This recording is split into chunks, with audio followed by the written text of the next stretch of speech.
How is it going, Stu? How's it going, my friends? We're back for another episode of the Rain Race podcast. A couple minutes late. You're a little bit sick, but apart from that, how are things going? I am. Apart from being sick, things are good. As I forget to turn on the light here as well. I like extra red tonight. Feel a little bit under the weather, but definitely ready to talk some Petit Le Mans and Fuji, and I think you're gonna have to fill me in on a little bit of stuff from Fuji because I was only able to catch the highlights of the final few hours. But yeah, it's always a good day and we get to talk some racing. Of course, because let's start here. I was gonna say, hope you're not sick from staying up until 4 o'clock in the morning watching Fuji, but proud to inform that I did make the trek out to 4 a.m. in this comfy chair, and gotta tell you, one of the greatest WEC races I've ever seen. We're gonna be talking about that in a little bit here. First thing's important to get out of the way. It is MLB playoff night in America between my Boston Red Sox and the New York Yankees, and it's a AL wildcard decision night, a game winning to proceed. And doesn't matter what happens this series, baby. Yeah. Toronto's going all the way. So I'll tell you what, we're going to try to keep this episode compact as we can. We still have a lot to talk about, and we'll go from there. We're just starting the game right now, so as long as I catch it by the fifth inning, we'll be fine. Anyways, let's kick things off. Should also mention we're expecting to have special guest joining when we discuss Petit Le Mans later on in the episode. One you know very well, Mr. Aaron Phifer, co-host of your podcast, Four Doors and GT4s, over on your channel. Also, what's his actual position over at Bryan, Herta Autosport? That's a good question. I know this. I feel like it's like race engineer and strategist. I know he's kind of the head honcho over on the 76. So he does a lot of stuff over there. Was also strategist for Trackhouse at the Rolex 24 earlier this year in the GTD Pro class. So we'll have him on. He's also done some GT3 stuff at Petit with the I don't think it was Triarce. I think it was a Risi Ferrari. It may have been a Risi Ferrari a few years ago. So he does have some experience in this race as a strategist for that car. Well, lucky we have him on. We'll ask him all about it. It's technically his home race, right? It is. So it is. Going to be talking about all of that. I know some of you in the chat have had some questions about being a spectator at Petit Le Mans, so we'll get to some of that at the end of the episode as well. A lot of fun things coming forward in the next hour or so. But I want to start things off today talking about that race in the World Endurance Championship that we had. As I sort of alluded to, as the title would hint, I think truly this is easily top 5, probably top 3 greatest WEC race since the championship began in 2012. This, of course, being its 100th race. Maybe there was some additional eyes on the series to try to make the race a little bit more exciting than what we usually expect in the WEC, and it certainly did not disappoint, despite the fact that I had to stay up until almighty night hours to watch all of it. Start things off, main thing that I was interested in from the start of the weekend, really from Free Practice 1, but more Free Practice 2, was just how mixed up the field was. Yeah. You talk about, of course, balance of performance is a controversial topic. It's something that's probably going to be changed in the offseason for the WEC. But in a perfect world, I guess you could say it's never going to happen, but in an ideal, perfect situation, BOP is going to deliver us a field of cars that is perfectly balanced, and going into a 6-hour race, we have absolutely no idea who's probably going to come out on top. And from that standpoint, Practice 1, Practice 2, you're looking at a couple of manufacturers that aren't really heavy hitters in the WEC this year, at least in prototype racing, being Peugeot and Aston Martin. Both of them topping the timesheets in the first 2 free practice sessions, sort of setting a bar that, for me, it was, how long are they going to hold this pace? They're here right now. Once we get to qualifying, they're going to be like maybe in the top 10. We'll see. We have seen solid performance out of that 9X8 before. It's very scattered. They'll be very strong at one track, and then next race be back in the middle of the pack. The Valkyrie, of course, being in its debut season. We're still trying to figure out exactly what to expect for that car, really in this series and in IMSA as well. But with this being the first time that car has raced or even been to Fuji, you sort of go in with cautious expectations for Aston. But no, really both of them held on to pace throughout qualifying as well. We're eclipsed by the 2 Hertz Team Jota Cadillacs, who secured another front row lockout. They've really been on pretty strong form with qualifying recently in the WEC. Unfortunately, not quite able to convert that over to consistent race victories. They did win back at Sao Paulo, but haven't been able to convert that qualifying pace throughout the course of the race a few different times this season. So I'll toss the baton back over to you for a little bit here. I just want to get some of your thoughts on seeing the field all jumbled up, at least for the manufacturers and hypercar, starting out early in the weekend here. Yeah, I mean, as you kind of alluded to, it's really good to see when we have some of these manufacturers that aren't traditionally near the front of the field running up and being quick, whether that be in qualifying or whether that be in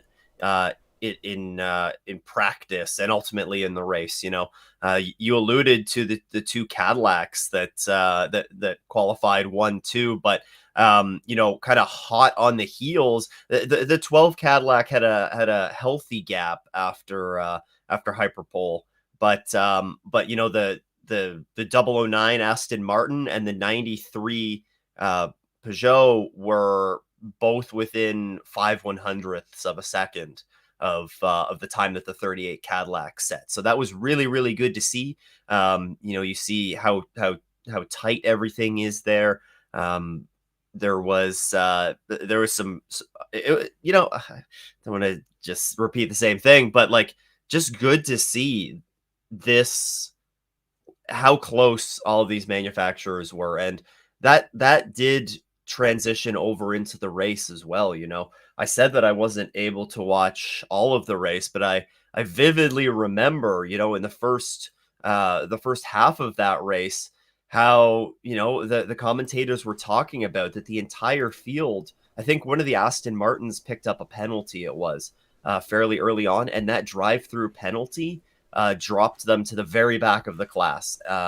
And they were running, second or third or wherever they were at the time. So, the entire field was covered by, or the entire hypercar field anyways, was covered by, 20 seconds or so.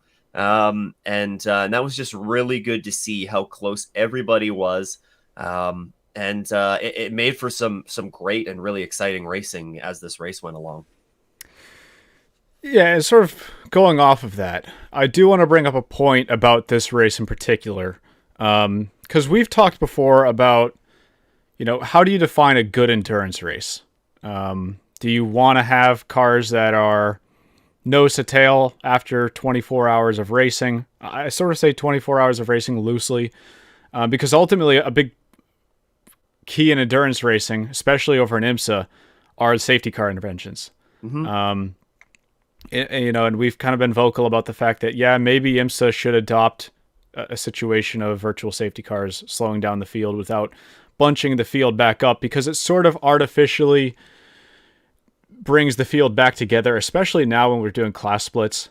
It brings up a storyline of, okay, this is how close the cars were after 6 hours of racing, but in reality, the 6 hours is sort of reduced to 15 minutes, if we're being technical here. There were 3 safety cars in this race at Fuji, which I sort of want to have that on the side and think about that when we talk about, how good this race was. Because for the WEC, 3 safety cars is actually, it's a good amount. We've seen multiple races over the past couple seasons where it goes completely safety car free. 24 Hours of Le Mans this year, which is a race that was 4 times as long, had 1/3 the number of safety cars. And even there, we had a finish in hypercar that was separated by 14 seconds. So I do want to include that in the picture as well, and not just look at how close the field was throughout the course of the race, because they were getting bunched up with those safety cars. But I think in general, the main takeaway from me was that there wasn't a clear favorite. And I'll tell you, there's no greater proof of that than just looking at who won this race in hypercar, which was Alpine. And say it as you will, Alpine really won this race on a tire strategy gamble. Out of the front runners, the top 3 at the end, they were the only ones to go for 2 tires instead of 4. It's a move that ultimately gave them a 10-second advantage coming out of that final pit stop with about an hour to go. And it's a lead that they pretty much held on to. It was actually a pretty impressive stint by Charles Mallacy that I think I'm going to remember when we talk about our favorite drives at the end of this season on this show. I really thought, especially with the pace that we saw out of Peugeot that weekend, I thought they were going to get clawed in, especially in that final hour. But brilliant job by Mallacy to hold off both them and then also the 6 Porsche as well, who, you want to talk about how well balanced the cars were this weekend. I think Lawrence Vanthoor might have an argument against that. If you saw how much he was struggling over the last hour to pass the Peugeot. But from a lap time standpoint and just from the spread of manufacturers that we saw, I do think this is still one of the better races that we saw this season. Yeah, I agree with that. Again, not having needing to rely on some of the highlights for some of this one, but from what I did see again in those opening few hours, and pardon me, it's not just the hypercar class as well that were. We're talking a lot about the hypercar class, but we got to remember there was the GTL not LMGT3 LMGT3. The LMGT3 class also produced some really good and exciting racing throughout this one. There were a ton of good battles in the opening hours of the race that I got to see. You got to see some great drives through the field as well. Which is difficult to do in a GT3 class, where you're starting towards the back and you need to drive towards the front. I believe the Iron Dames was one of the cars that stuck out that had a really good first stint or first couple of stints and was making some moves. So, there was a lot of good racing throughout the field, not just in hypercar, but that extended to LMGT3. And yeah, I think the comments, we see in the live chat, there's a lot of, this was my favorite race of the year. Indy and Fuji delivered. You saw a lot of comments about that around social media as well, that, this was a lot of people's favorite WEC race of the year. And I guess interesting to kind of look at what was so different about this race versus other races. Probably a combo of the field being so close, and then also the full course yellows being intertwined in this one as well, or the safety car periods. Yeah, they didn't allow somebody to get terribly far away. So if you could make adjustments on your car and not be looking at like a 25-second deficit that you're trying to make with those adjustments. You can the field is still fairly close together, so you could really take advantage of some of that. So yeah, for me, hard for me to say, best WEC race of the year, but from what I saw and everything that I've heard, that I would say that title is justified. We'll get you on next year. Maybe we'll do a live stream, live podcast. Yeah. Towards the end of the the race, just to make sure that you're there with me the Yeah, whole make time. sure that I see the last bit of the race. Yeah, Yeah, but it can't be anywhere that's too late at night because, I guess that's Fuji's true. probably the worst time, right? Well, yeah, that's exactly what I was talking about. Was Fuji? We're gonna make sure that you make it to Oh, the end. okay. You know what? But Let's do it. Let's do it. the We'll sleep figure deprived it out. podcast. Yeah, exactly. So yeah, you brought up LMGT3. I did want to bring that up as well because I think what we've become used to in that class, sort of similar to GT racing and IMSA as well, is like the GT3 classes in particular. I don't know why I say that. They're all GT3 based now in these top series. Um, they've sort of delivered what we've been looking for with these prototype, the top level prototypes between IMSA and the WEC for a number of years now. And I think for a lot of people, that's why some of the, I'm hesitant to call them balancing issues because GT3 racing is a completely different ball game. You're talking about, maybe not in the case of GTD Pro and IMSA where it is an all pro class with pseudo factory teams. But comparing GTD and LMGT3, you're talking about bronze drivers being in the car. You're talking about privateer teams. It's absolutely impossible to reach a scenario where those cars are going to be completely balanced throughout the course of a race. There's just too many factors in play. But in general, we have seen that out of the LMGT3 class for the first 2 seasons now that has been around. And I think for a lot of people, that's what's made some of the hypercar races where it seems like the balance is all over the place a bit of a disappointment. Because you can look at GT3 and say, well, they don't seem to have any problems over there. But yeah, to sort of bring this all back around, I don't really have a lot of negatives to talk about with the LMGT3 class this race either. As you mentioned, this was another race where we had a handful of manufacturers in the hunt. We had 4 manufacturers end up finishing in the top 5 in that class. And it was just a really good field spread all around. There were some teams that had disappointing races, and I guess I'll go back to Hypercar first before I bring this back to GT3. Tough race for Toyota. Tough home race especially. This is a track we talked about last week in the preview show where they've historically done very, very well. The number 8 car picked up a puncture in the first half hour of the race after contact with the 35 Alpine. Sebastian Buemi was driving a little aggressively. I don't think he went over the line as he did with Coda last year.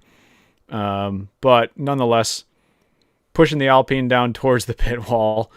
And I forget who was in the Alpine at the time, but ended up having contact in turn 2. I don't know if we count that little kink turn 2, but the left-hander before the sweeping right-hander. Had contact there, picked up a puncture, had to get all the way around the rest of the track, and then afterwards picked up a 3-minute stop and hold penalty because they pit for emergency service and then did not re-enter the pit lane as soon as it was opened. And that was pretty much day done for them. They had a 2-lap penalty. The safety cars that we had in the race weren't able to help them gain all that ground back, and they finished far down the order. The 7 car, sister car, actually did enjoy some time at the front. They had a good battle with the 99 Proton of all cars up at the front of the field with Nico Verone driving at the time. And it was Verone versus Nick DeVries in the Toyota, I believe. Pretty quiet race, I feel, all around for the 7 car. Ultimately, they just weren't there 100% on pace and then weren't really able to capitalize with anything on strategy. They ended up finishing 8th. At the end of that race. So another race off the podium this season for both of the Toyota GR010s in a season that they're probably going to want to forget regardless of what happens at Bahrain. But they do have some exciting things coming up that we'll be talking about later on in this episode. Yeah, Toyota's an interesting one because you see a lot of jokes and everything on social media, or I've seen the jokes, kind of some memes around them of talking about the added BOP.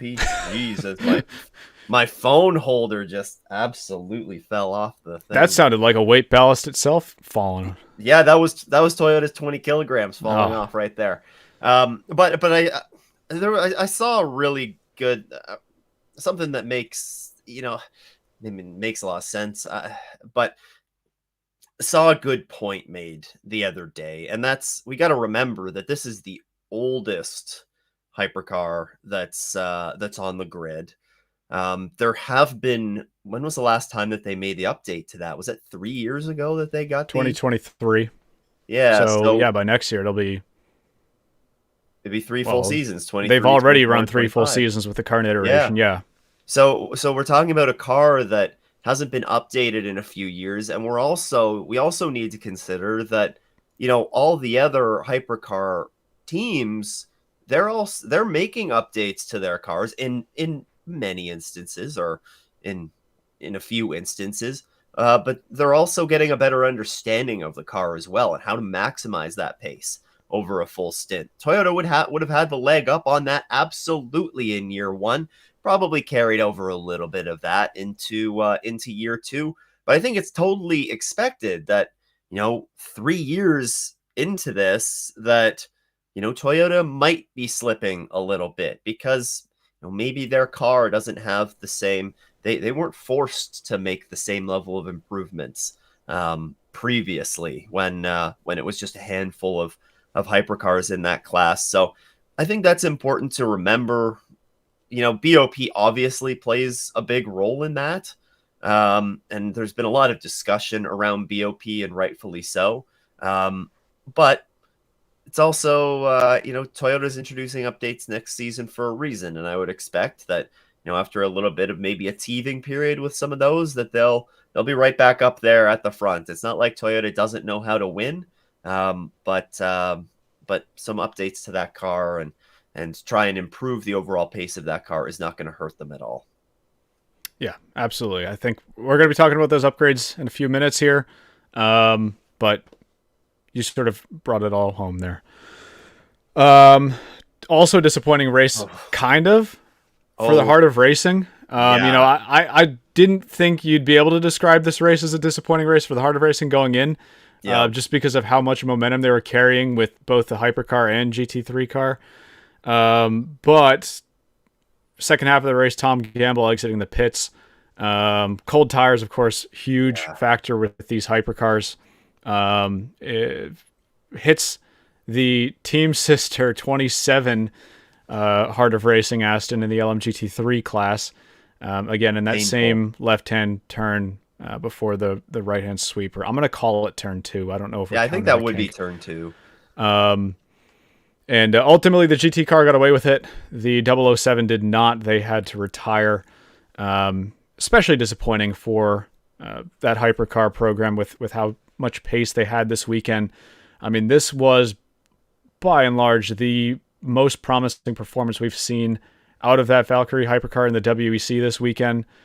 Luckily, like I said, the 27 was able to escape without a whole lot of damage.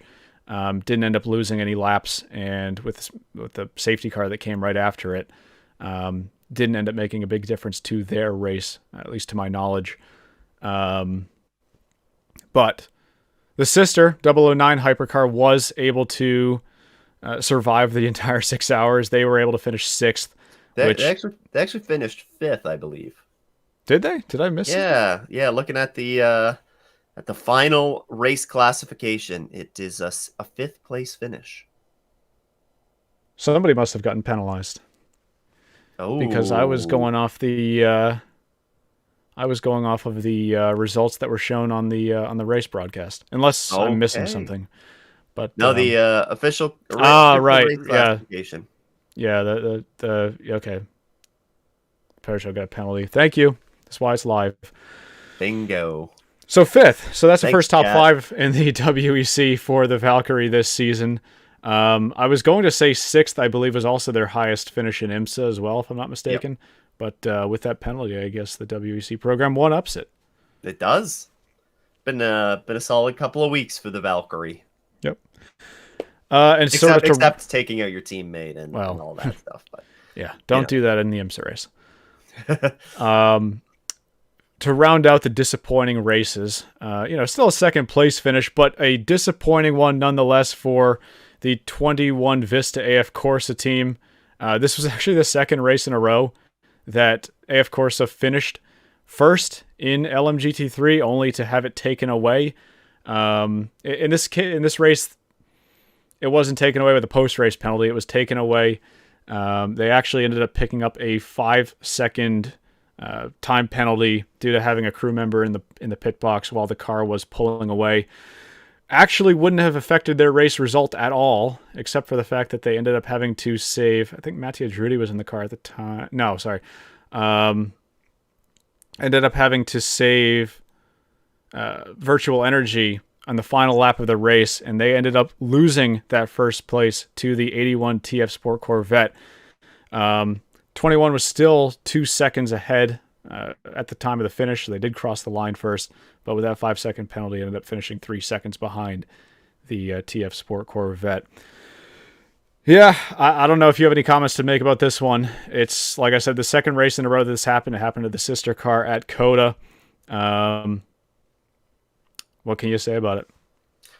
I mean, the Ferraris are looking quick, both stateside and IMSA, as well as in the WEC. So, got to think that the teams are starting to get a handle on that prototype type GT3 car, and you wonder if some of the other manufacturers are going to take what kind of learnings they're going to be able to take and implement in some of the upcoming GT3s that are coming out. But yeah, regardless, Ferrari has in GT3 in general has looked quite strong as of late.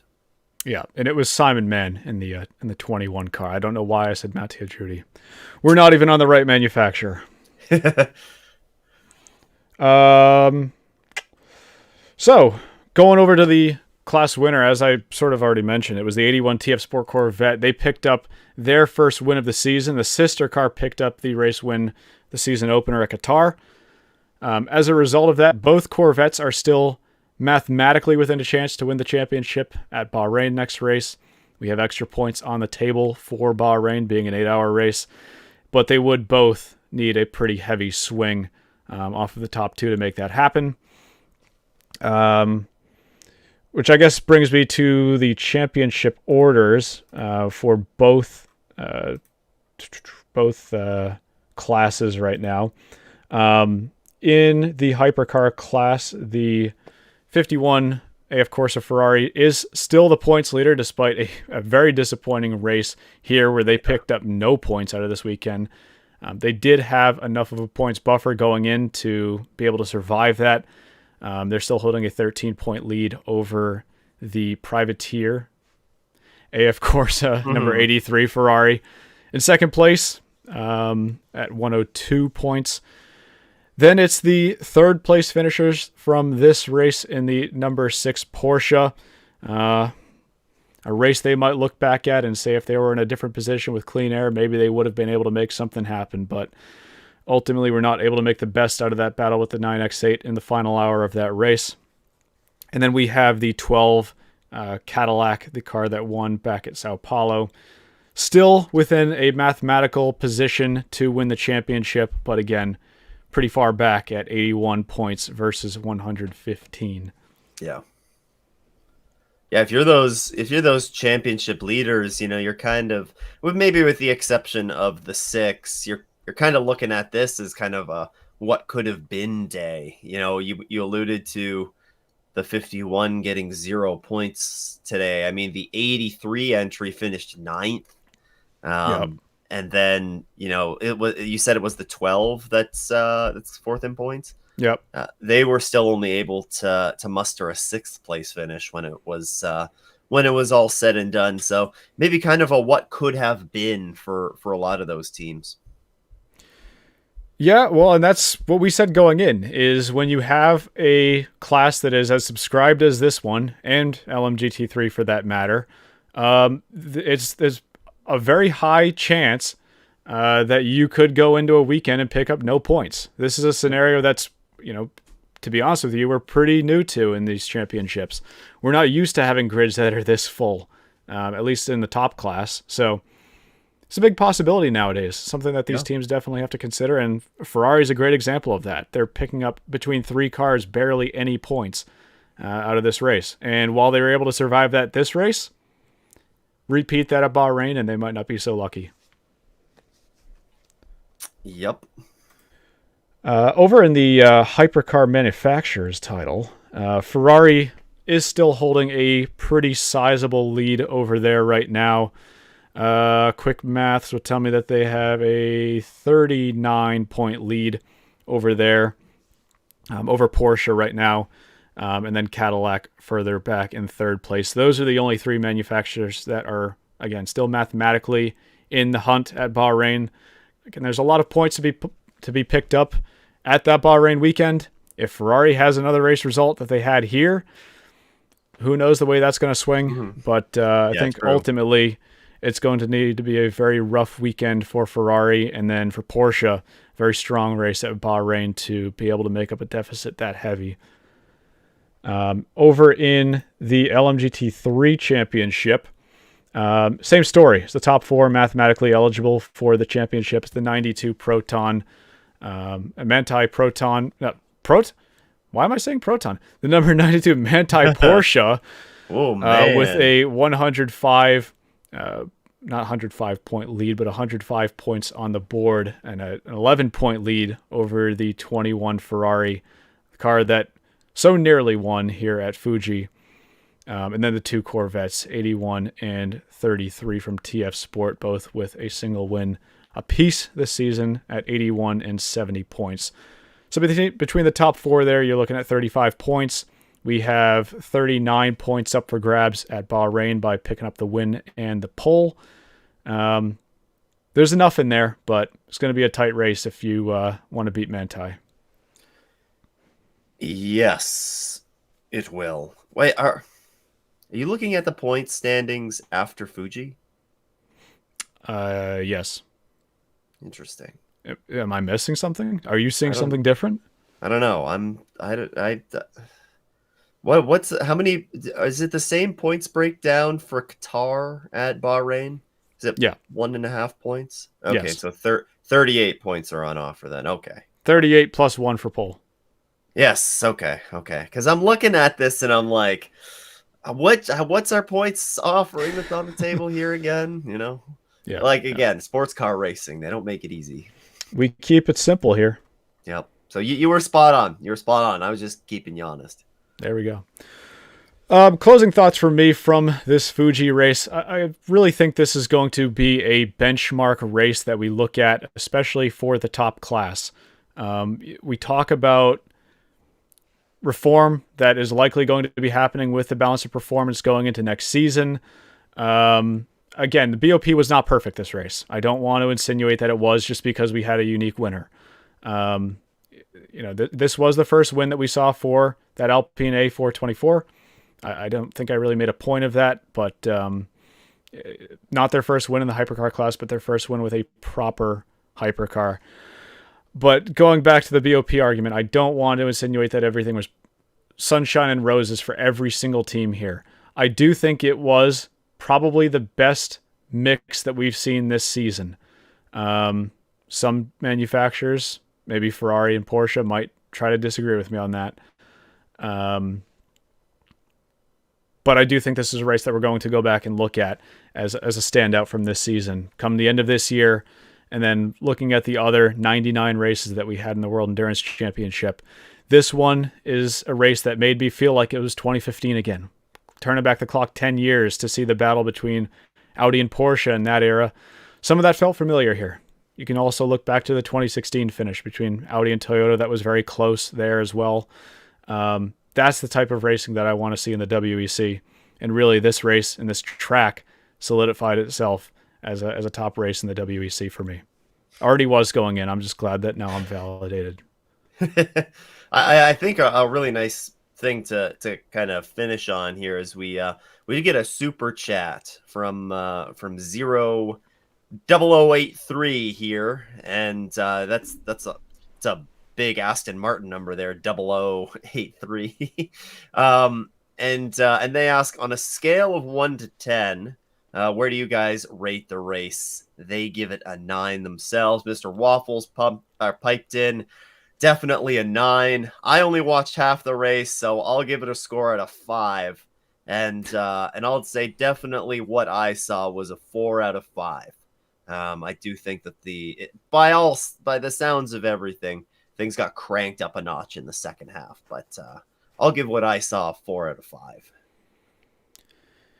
Yeah, I think that's fair. I'm leaning around the 8 or 9 territory. This race, for an endurance race, had a lot of what we wanted. It had close battles between manufacturers. It had pit stop strategy or tire strategy play a factor in the finish. A lot of drama throughout the race. Yeah. There wasn't a whole lot. It wasn't a mess. I'll say that much. I mean, we had some incidents. We had 3 safety cars, but it wasn't egregious like some of the races that we've talked about this year from a certain other series. The rhymes with Schmimza. Listen, I mean, they're aware of it. They are at least sentient that Road America was a mess. Anyways, yeah, they cracked down on it. Yeah. So yeah, I would give it around an 8 or 9 myself. I guess if I have to pick one, let's round up. Let's say 9. Nice. That's yeah. I think that's good. Thank you again, Zero, for the. Thank you for the super chat. I got to tell you, we are on a proper roll right now with sports car racing. I want to keep the good vibes going because we had a great race at Indy. I think that was a standout race for IMSA this year. And then followed up the next weekend with a great race at Fuji. Now we're going into the final race for both championships. I think that this, like I said, is a baseline that they need to try to achieve in the future. You've shown us that it's possible. So exactly, this is the new standard. If IMSA keeps on the track that they've been on these past couple of races, then we could be in for an absolute banger at Petit Le Mans. If similar to kind of what we saw unfold in the race last year, we had like what was it?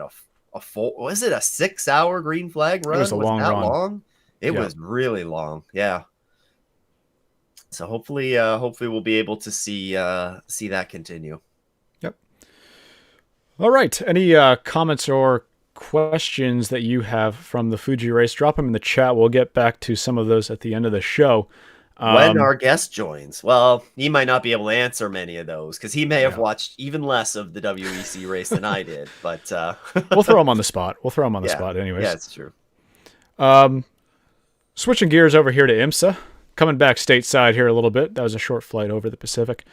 Let's talk about some of the recent confirmations that we've gotten from IMSA themselves on teams that we'll be seeing on the grid for next year. We talked about this a little bit a couple shows back. We gave our college try at speculating who we thought would be on the grid out of the cars that were not confirmed because we only had a couple of confirmations at the time. Yeah. Anyways, in the past couple of weeks, we've heard confirmations from the 96 Turner Motorsport BMW. Can't say that's a whole lot of a surprise. It's a staple in the GTD class. I would be shocked if they weren't there.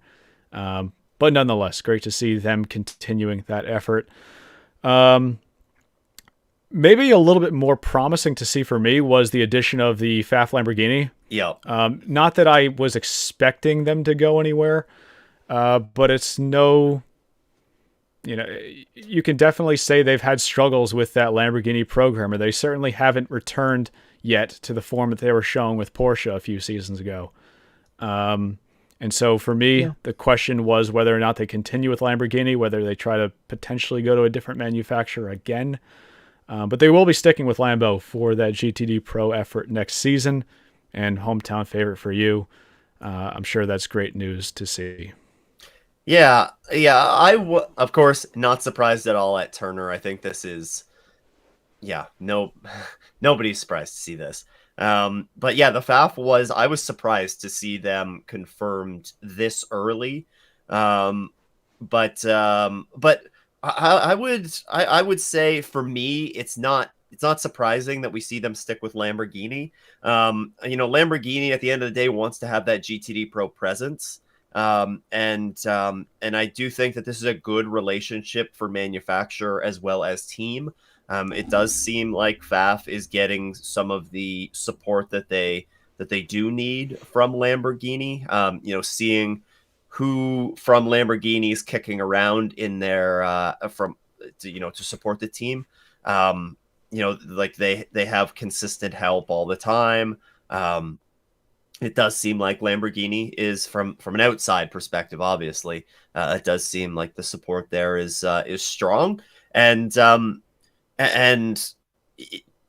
where was I going to go with this? Yeah, you alluded to some of the struggles that FAF have had. I think this is really, really good that we're seeing them stick with a manufacturer for more than one season, because we did have, they went through the new updated Porsche and the growing pains that they had that first season. And then they had the McLaren that came into the picture, and now then they switched manufacturers again, and they're with Lamborghini. But that came together really last minute. They had to bring in some new crew members as well to not only learn, this new car, but also learn a bit of, IMSA and the series in general. So I think this from year 1 to year 2 is good for Lamborghini. And I know we're not going to talk about, picks or anything for Petit Le Mans, but that Lamborghini's been pretty darn strong around Road Atlanta the past couple of seasons in the GT ranks. So I would be keeping a very close eye on them to go out with a bang and set themselves up well for next year. So the thing that's interesting about Lamborghini as a whole for next year in GT is this is a new car for them. The Temerario, I think. Well, we don't know when it's coming, though. It won't be at the Rolex.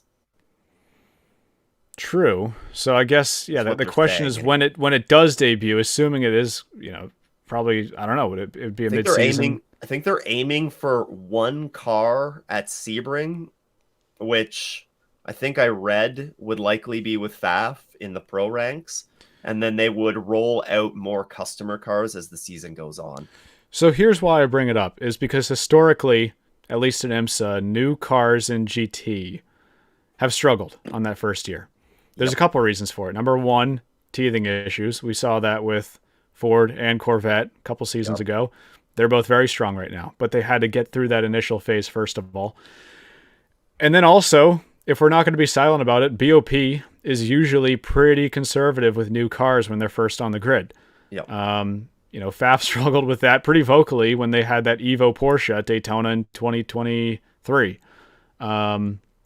So I would be interested to see how that comparison fares between what they're currently running with the Huracan GT3 and its second Evo iteration versus what we're going to see from them with the Temerario. I think next year is probably going to be a development year for that car. And for FAF, you sort of have to look at that in a box, because I don't want to turn the conversation into, this was another disappointing season for FAF Motorsport. When in reality, I think a lot of those challenges might be expected, but who knows? Yeah. No, you make some really good points there on FAF. We'll see what they're able to do as into next season, and when that Temerario actually hits the grid. I don't know if they're going to have one in the IMSA sanctioned test at the end of the year, if there's a car that's ready for that yet. But unless if IMSA is going to be doing another test, they need to get performance data somewhere for it. Yeah. Well, the other big one I'm looking for is the new Lexus, because now we're hearing things that Lexus might not be on the grid. Yeah. At least for the start of next year, which to me is insane, because they've been testing that car for years. But we shall see. Yeah, that's a whole other can of worms. Yeah. Moving to the land of Oricas, the Formula Orica class, for that matter. LMP2, we got a couple confirmations.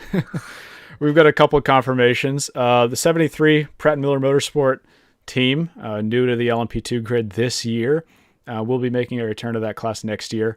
We also had confirmations that both of the United and the Tower Motorsport LMP2 entries will be returning for next year as well. So, a couple of staple entries in there with United and Tower making their return. Pratt & Miller Motorsports, I guess I'm not surprised about that one either. That was a bit of a surprise when it was first announced last year. But we've sort of come to expect that team as a bit of a strong runner in the LMP2 class as of recent. And interested to see if maybe that turns into something of a customer hyper or GTP effort in the future. Yeah. But I don't know. It seems like right now they're pretty comfortable running that as an LMP2 car. Yeah. Yeah. I feel like that's kind of what Pratt Miller might be kind of pushing for, establish themselves in the prototype ranks. And then if something came about, make the jump up. But yeah, I mean, they've looked fairly strong in the LMP2 class. They've certainly held their own. So a few strong LMP2 cars confirmed. The LMP2 class is it seems like it's going to grow again next year. So you got to wonder what the cap that IMSA is going to put on that class, because it's going to be a cap at some point, I would think. Well, yeah, we're Yeah. getting very close to a capacity grid coming up for Petit Le Mans. We're one car shy of it, so it's a talking point every year for Daytona. Yep. Yeah. Any other points from you on the confirmed IMSA entries? This is not the last we're going to hear of it. We'll probably have some more to discuss in the next show. Yeah, I would expect that IMSA has done this. They did it at least last year. I would expect that we're going to see today. They released the full season entries during Petit weekend last year. Yeah. I don't remember when the entry deadline is or was for full season entries, but I know that the Rolex 24 deadline is after. So I wouldn't be surprised if we see a full season entry list out at Petit. Yeah. That's sort of what I'm expecting as well. But that's without a whole lot of backing there. That's just a theory for me. All right, we can move things on. I wanted to talk about the. Is it time to open up our waiting room? It's not time yet. I've been texting him. You see me looking down. I'm like, we're gonna get you in here in a minute. No, before we do that, make him wait. It's a timeout for now. Before we do that, though, I want to quickly talk about the Evo upgrades that are coming for the Toyota GR010 next year. We talked about it a little bit earlier. Not a whole lot to discuss here. I have a special surprise for you, though. No. If you're watching on YouTube, and you're not on a podcast platform. Oh, see, now I'm not going to find it. Where did I put it? Production quality going through the roof. You got to be kidding me. Ready? Look at this. Woo. Does this show up for you? Yeah, it does. All right, perfect. We have visuals of the new car for next year. Not a great look because these are, of course, teaser shots, but just gives us a little bit of an impression of what we can expect to see for next year. What I can tell you is this car will be testing on track next Thursday and Friday at Paul Ricard, where Toyota Guzzi Racing will be doing its first on-track running of the 2026. We'll call it an Evo spec of this car. Main differences are in this shot right here.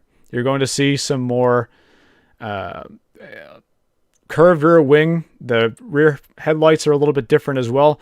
These have been described by Toyota as largely aerodynamic overhauls. Because we don't have a lot of, I guess we'll say, transparency with how the Joker upgrades are handled in the World Endurance Championship. We don't know how many Jokers Toyota has left with this car. But of the 5 that they had, this is probably close to the end of the upgrades that they're able to do with the GR010 before needing to homologate a new car. I don't know. Any impressions from you on the teaser shots that we have? Man, my first impression is like it kind of reminds me, like there's definitely distinct pieces from Toyota's current hypercar, but it also gave me like Valkyrie sort of vibes as well with some of the, like how the front nose looked like it was shaped. And like a little bit of a cross kind of between those two. So be interested to see what that thing looks like when we start seeing more spy shots come out of it, or those more teaser images. Yeah, and you will see spy shots from Paul Ricard. If Toyota doesn't release anything themselves, Well, That's probably why they show the teaser right now, because somebody's always out of power card. It's like the Sebring of Europe, where anybody does testing there and somebody's going to find it. yeah. But They've been pretty lax about the shots of the GT3 as well, I feel yeah, like. So yeah. Well, where they've been testing that a lot, Sebring. So it's been you're going to years, get Lanky though. Turtle out there at the hotel and forget it. I don't know how he knows these track testing schedules, but he probably gets them from Anthony Yeah, Florio. yeah. But yeah, as you mentioned, it's a lot more. It doesn't look quite as angular as the current car. You know, the rear wing, I'll pull up the picture again, but we're looking at a rear wing that sort of swoops down a little bit. The rest of the car just looks like it's curved quite a bit more than what we currently have. There are a couple differences with the front of the car as well, with the headlight design. But apart from that, I can't see a whole lot from the teaser shots that they've given us so far. I sort of see some styling cues from that GR010 concept that they dropped at Le Mans 2023. Don't know if you remember that car, but that was their sort of hydrogen concept prototype. I do not. That they had wanted to sort of evolve to going into like 2028, but I don't know if hydrogen is going to be ready for 28. But I sort of got some of the vibes from that car as well. I think the real interesting thing, though, is really just going to be what performance improvements does this bring for Toyota, because we don't need to say it anymore. This has been a tough season for them. BOP or not, I think that they've pretty much reached the maximum potential of that current car. It's been around since 2021. We had an upgrade in 2022 and in 2023, but nothing since then. So 3 seasons with the current car that have been completely unchanged. I think that's maybe indicative of some of the issues we've been seeing with Toyota on the pace front as of recent. Absolutely. Any other here? You want to throw some comments in so I can tell Aaron he's about to be up here? Yeah, I'll throw some comments in. As he kind of alluded to, it's going to be interesting to see what the GR010 upgrade looks like, how that ultimately translates to on-track performance for Toyota, if it is something that pushes the needle, kind of going back to what I said earlier with, this is an older car now by hypercar standards. So definitely due for an update. And yes, hopefully this is exactly what Toyota needs to be able to push them back to be consistent at the pointy end of the field. Yeah. Yep. All right. I've stalled it off enough. He's been in timeout for a little bit too long. We're going to introduce to the Rain Race podcast, Mr. Aaron Phifer. As I mentioned earlier, a staple on Stu's show, 4 Doors and GT4s, over on his YouTube channel. Oh, it's Stu's show. I thought it was and your show. It's Stu's channel, right. at least. Wow. We've already started the banter here. Yeah. It's time to kick things over to a Road Atlanta Petit Le Mans preview. So first of all, thank you very much for joining us, Aaron. Why don't you tell the show here, for some of the people who might not be familiar, what your role is and why you're here in the first place? Yeah. Why am I here? That's a good question. I ask myself that all the time. Well, Stu, I'm glad that we have had a show together for almost 2 years, and you still don't know my job title. I did hear that at the top of the course, show, Chris so, said that. I guessed Threw though, him and on the I spot. You guessed. think I guessed right. Yeah, so engineer and strategist is right. Yes, so there you go. You got it. So I've been obviously in motorsports for a while, but when Chris asked me about coming on here, I said save me for Petit Le Mans, because this is kind of my baby. My very first sports car race was the spring ALMS race of 1999, just to show my age. So that'd be the second ever ALMS race. And then I would go to every Petit Le Mans for like 15 years after that. That was kind of what me and my stepdad always did as our vacation every year. So, it's a race that I've been lucky enough to be a fan of for many years, and then get to work the last a few years on the pilot side, and also a couple times on the WeatherTech side. What Yeah, was of the course. team? What was the team that you worked with on the WeatherTech side recently? In the Ferrari. At Petit, I was with Reese one Yeah. year and then Triarci the next year. Oh, You got okay. something right, Stu. Yeah, I was bouncing between those two, and I'm like, I feel like you've said both, but I was on the box. I was on the box for Triarci. I was just kind of helping out Reese. So, okay. Yeah, Triarci was the year that we might have been spun by an LMP2 and then taken out the Porsche, who was the championship leader, like an hour into the race. Yeah, that race. Yeah. Oh, yeah. Oh, was that 23?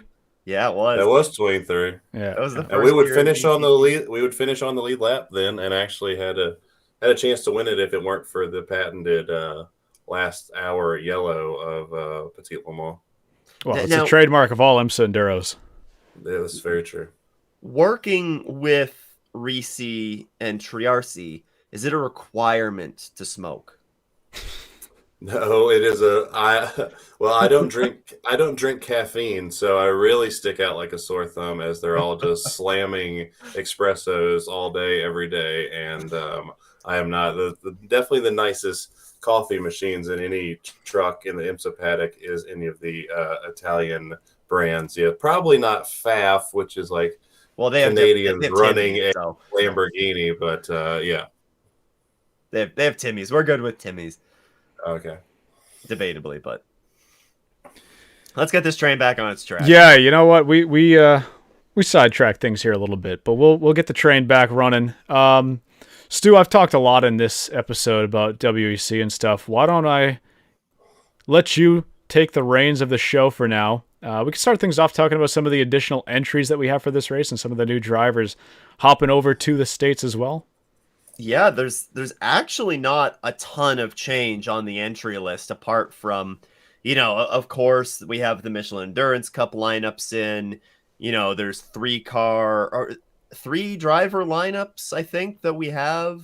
Most of the GTPs. Am I correct? Have to have 3. Yeah. They have to have 3. That's what I thought. Because we're not with the 6-hour races anymore. So there's of course your standard sort of moves there. But a few notable ones for sure. So the Proton 963 is not back on the grid. The accident that they got in at the Glen seems to be the end of it will be the end of their season. They missed the final 2 races. And unfortunate because it means that we're down from a 13-car GTP grid down to just 12. So, still a strong GTP grid. We're still larger than we were last year. But unfortunate that the Proton entry won't be on the grid. Another Porsche lineup adjustment in the number 6, Julian Andlauer is going to be in that car in place of Kevin Estra. The number 6 is of course in the championship fight, leading it, and look, so they are they're in a pretty good position, 131 points ahead of their sister number 7. So don't know if that move has anything to do with that. I don't know what the exact reasoning is behind there, or if it was publicly announced. And then finally, it seems like all of the adjustments here. Oh, no, wait, this is not a Porsche. I just associate Tristan Vautier with the Mustang sampling JDC colors. So I immediately jumped to the conclusion that Tristan Vautier being in the 93 was just going to be in a JDC car. But no, that is he will be in the 93 Meyershank Racing Acura. And that is right. 93 is them. Yeah, right. Okay. Yes. I was sorry, brain fog from my cold that I'm battling here. So he will be in the number 93 in place of Alex Palou, who's probably in court. I didn't even think about that. Yikes. Vautier is actually driven now, and I think about it. He's driven the Cadillac DPI. Yep. Did he drive the JDC 963 That's a good in question. 23? I can't I remember. don't Who really. hasn't? I think it's been a couple years since he's been on the IMSA grid. Well, I was going to make the point that this is certainly his debut race in an Acura. Yes. I couldn't remember if he had driven the 963 or not back in 2023, but somebody will know in the chat. That's why we have it, and you're looking it up anyways. Yeah, you mentioned there the addition of Julian Andlauer. That's coming over from the World Endurance Championship, where he got the call up this year to the factory Penske squad. Formerly had raced with Proton in the 99 963 in the WEC last year. Replacing Kevin Estre. I assume that's just a scheduling thing. I don't think there's any other reason why that would happen. You have an answer. Yeah, Tristan Vautier raced with Proton at the Rolex and at Sebring, and I just guess This year? Yeah, this year. Oh, we're so bad. Yeah, we are. We're so terrible. But I heard Stu say he didn't even watch the WEC race. So I mean, Well, yeah, I how what do you much of the expect WEC out of race him? did you watch? The first hour and 10 minutes that I went to bed. Okay, so I did watch more than you. Yeah. I I woke up and I was like, Alpine won. What Yeah. did I miss? I missed something. Okay, Tristan Vautier didn't race at all in 2023 in IMSA. Can confirm that. And then I'll see here. Okay, so it's his third different Or- prototype that he's raced. We're in in the past- 2024. Yeah, Nothing. yeah. Well, wait, you said the Cadillac DPI. Well, the I was going to Cadillac say third different in DPI. IMSA because he also raced the Van Wall. But yes, the Cadillac DPI Yes. for JDC for sure because I saw that car win. Yes. It's you could say that it's his third hypercar / GTP car that he's Right. driven. That would be Right. accurate. Yeah, for throwing the Van Wall in. How about some championship scenarios? You sort of already gave a little bit yeah. with the GTP class, and this is where I'm glad that I just talk about the WEC stuff and then throw all the IMSA stuff over to you because I only have to worry about two classes. But when you mentioned there's like 100-something points gap between first and second in GTP, I had to recalibrate my brain that we're back on IMSA points, and it's like Yeah. handed points out like they're candy bars on Halloween. Well, trick or treat. And some of the cars, actually, that I guess we could mention with the entry list, some of the cars are going to be having some Halloween theme. AO Racing are going to have glow-in-the-dark skeleton sort of liveries this weekend. So that'll be fun. Only on the GT car, it's actually going to be luminescent, right? I thought on the LMP2 was as well. I It could thought be- they said just I think it's Rexy was going to have just- a reflective part. Just Oh, the maybe. Porsche. Maybe I misread the comment. But they're both similar liveries nonetheless. I did see a funny comment on it, and somebody asked them if they're going for a skeleton theme to try and get some weight reduction on Rexy, because I guess Porsche complaining about BOP is not just limited to the WEC.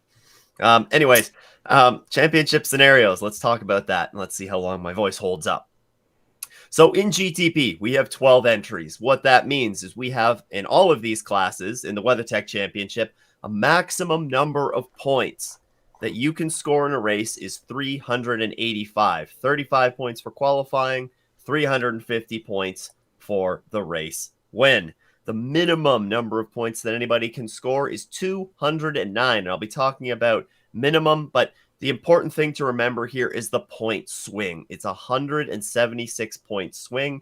Sure, you could get into the nitty gritty, and if a car doesn't start qualifying or doesn't start the race, then obviously the point swing gets larger, but that doesn't usually happen. So 176 point swing in the GTP class. What that means is 3 cars are still mathematically alive. That's the 24 BMW M Team RLL entry, 145 points back of the number 6 Porsche Penske Motorsports 963, and the number 7 Porsche Penske Motorsports 963 are 131 points behind. What this all boils down to, The number 6, in order for them to clinch the championship, doesn't matter what happens in qualifying. If they qualify last, then all that they need to do is muster a 7th place finish. If they finish 7th, then that's fine. They've clinched against the 6. In order to, I messed this up with the BMW. I think I messed this up. That's good.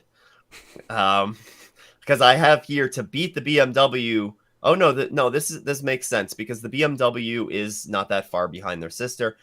So in order to beat BMW, they need to finish 7th or better, regardless of where they qualify. But if the 24 BMW wins the race, then Porsche would need to finish 6th in that scenario. I don't know where I'm getting that. Ignore that. I think the point swing is the big, yeah, the big it's a factor. big point swing. Like you're looking at Porsche needs to have a bad day and BMW needs to be perfect. Yeah. Or if the sister Porsche, the number 7 Porsche wants to get it, I'll have to take a look back at that. The Michelin Endurance Cup fight, though, is a little bit of a better one to watch. The number 7 Porsche leads there, and it's only a 3-point gap back to the Meyershank Racing number 60. So there is a 9-point swing on here at Road Atlanta. So 3 points is the difference between one of these stages that they're handing points at, which I believe is the 3-hour mark.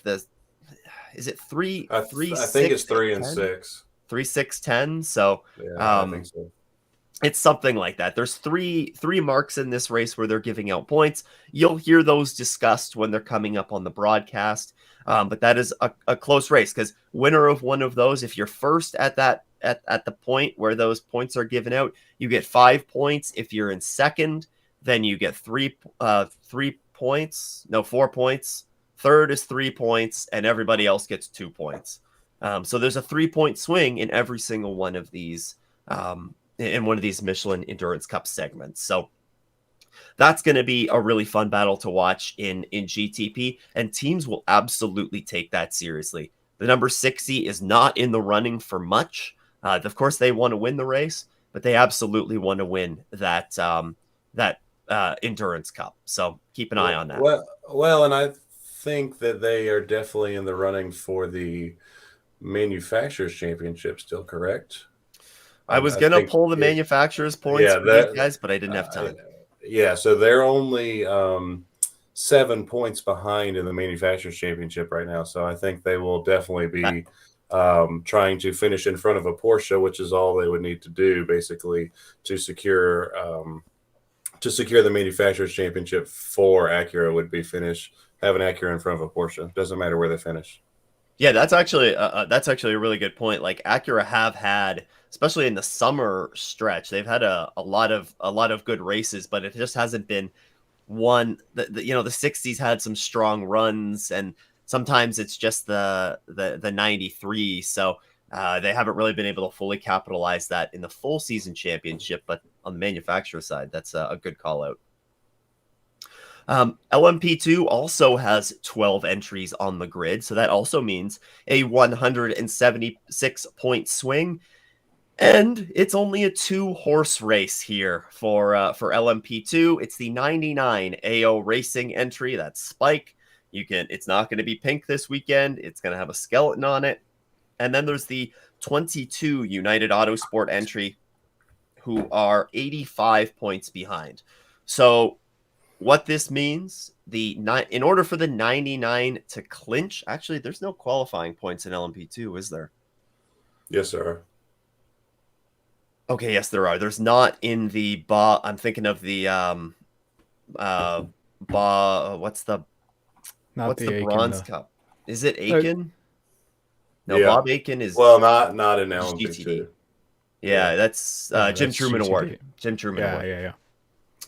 So there are qualifying points in the teams championship, which is what I just touched on. So for the 99 to clinch, they need to finish at least third, regardless of what happens in qualifying. And if the 22 ends up finishing ahead of them on track this weekend, and for some reason they find themselves in a tie, which there'd have to be some stuff that goes on in qualifying in order to make that possible. But the 22 does have the tiebreaker if they finish ahead of the 99. So that's probably not going to end up happening, but like the tiebreaker is probably not going to end up coming into effect, but it is worth noting. On the Michelin Endurance Cup side, it's the 43 Inter-Europol competition.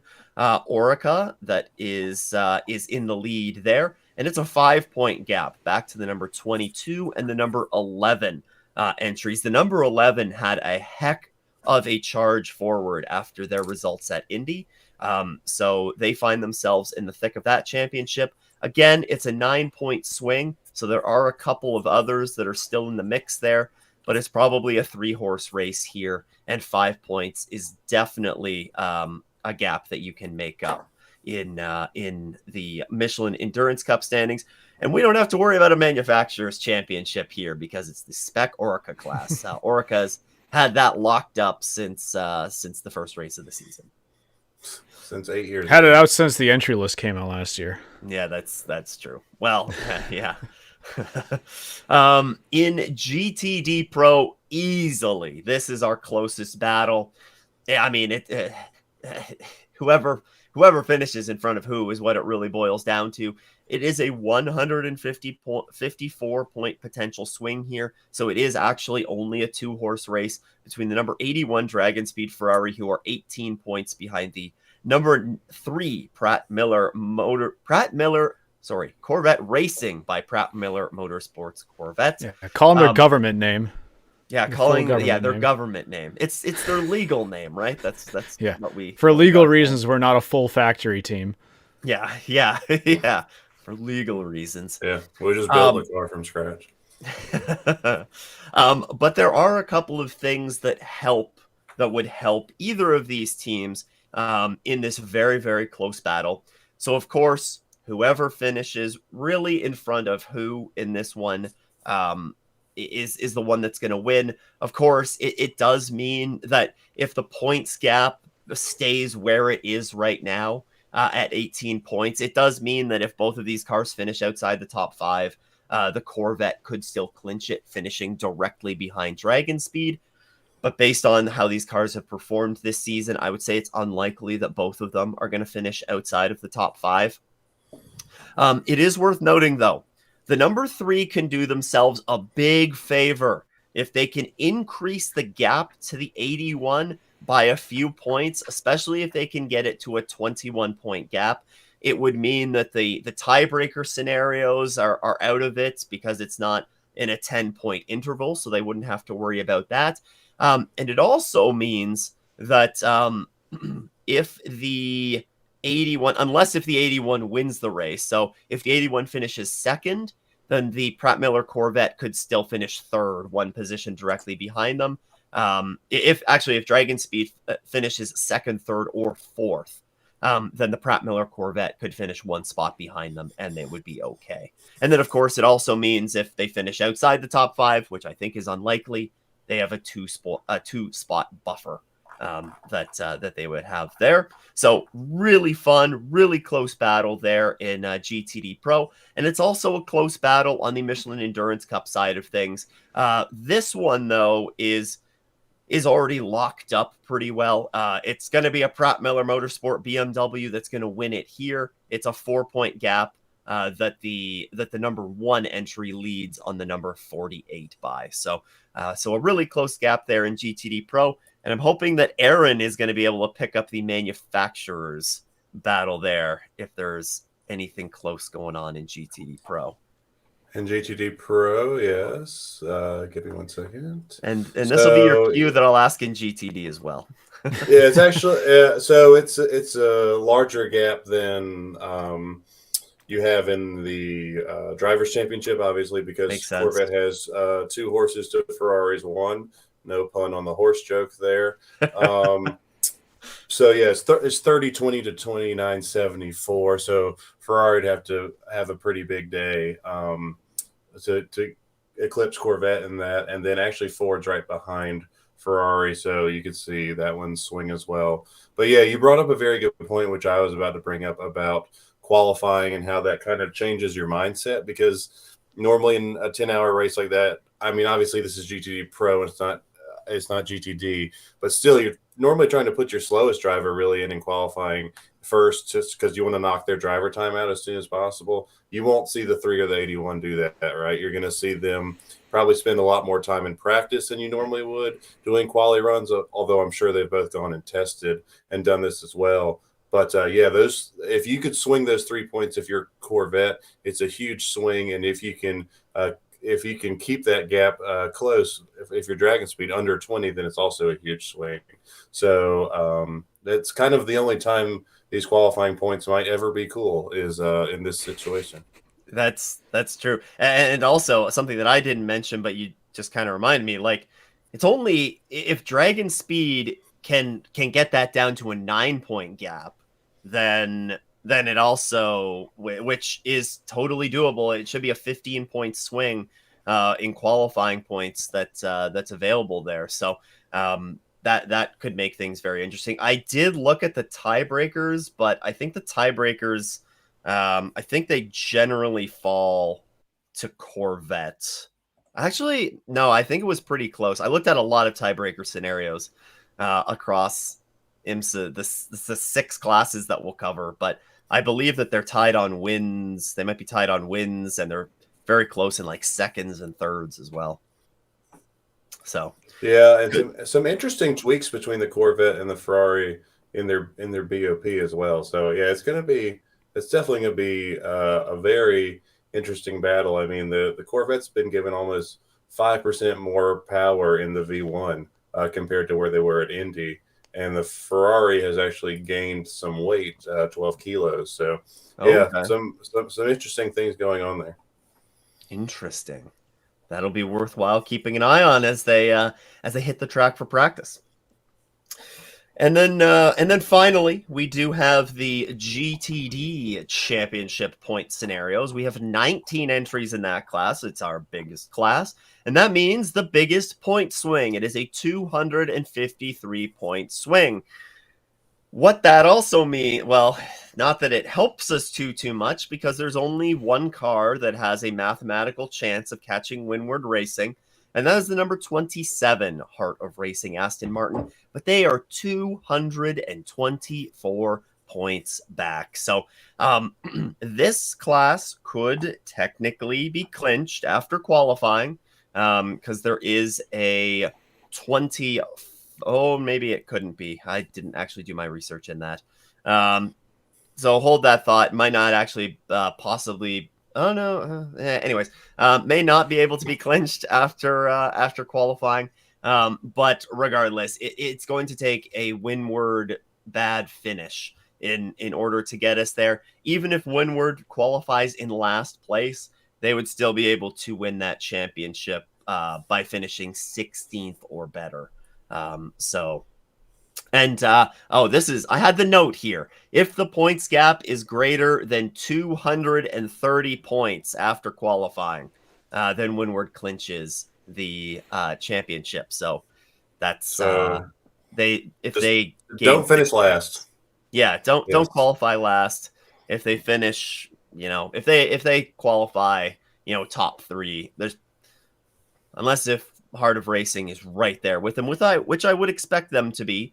They are going to have a silver driver that's qualifying the car, either Casper Stevenson or I think he did the qualifying at Indy, so I'd expect that it's probably going to be Casper. That will be a fun battle to watch there, but Windward does have the large upper hand. In the Michelin Endurance Cup, though, I think this is probably our closest one across the board. The number 70 Inception Racing Ferrari leads there. They have 34 points. That's 3 points ahead of the 21 AF Corsa Ferrari. It's also 3 points ahead of the 27 Heart of Racing Aston Martin. The 120 Wright Motorsports Porsche is 4 points back. And it's worth noting, because it's GTD and it's so difficult. It's going to be very difficult to finish consistently sort of in the top 3 and pick up either 5, 4, or 3 points compared to everybody else's 2. The Vassar Sullivan Lexus is only 7 points behind there. So, and we know that the Lexus has been has won Petit recently, so they could be ones to keep a close eye on in the GTD Michelin Endurance Cup battle. It's crazy you mentioned. Sorry, go ahead. Is that the farewell of Alexis? Probably not. It'll probably be around 5 more we were talking years. about that. Yeah. But now you're 5. skipping probably the best maybe the best battle of the whole thing to watch out for, which is the Bronze Cup in GTD, which is tied right now with AWA and Inception. So literally, winner takes all for the trip to Le Mans there. And of course, AWA and Inception are the last 2 winners of that award as well. So somebody's trying to go back to Le Mans. Bingo. Yeah, and I want to sort of bring it back really quick to when you were talking about Inception being the points leader in GTD for the Michelin Endurance Cup, which really that was the surprise of all of the championship standings to me, because we talked about last week post-Indy how that was really the standout result for them this season. They've been pretty quiet. They've had some pretty disappointing results in some of the sprint rounds. But of course, those not being a factor, I was shocked to learn that they're actually leading that Endurance Cup championship in GTD. It's because they smashed in 10 points in the first 12 hours of Daytona. Yeah, that's the other thing as well. It's not just I'm looking at it right now. They were probably playing. That's an interesting thing, especially when you're doing Daytona. If like when I was with TF, we weren't worried about that because we weren't running all those races, and you see people do very odd strategies, and you're like, "What's going on?" And you're like, "Oh yes, we're at 5 hours and 10 minutes in. People are gonna start playing for that championship." Yep. Yeah, so lots to play for in GTD. Is our manufacturers championship? No, not really. It's a 112-point gap, Mercedes to Ferrari. So probably going to go the way of Mercedes, which is pretty impressive considering they only have 1 bullet in the gun. Although, I guess they have Lone Star, right? Yeah, I guess they would have Lone Star for this one, but Ferrari is going to have 4 entries in here.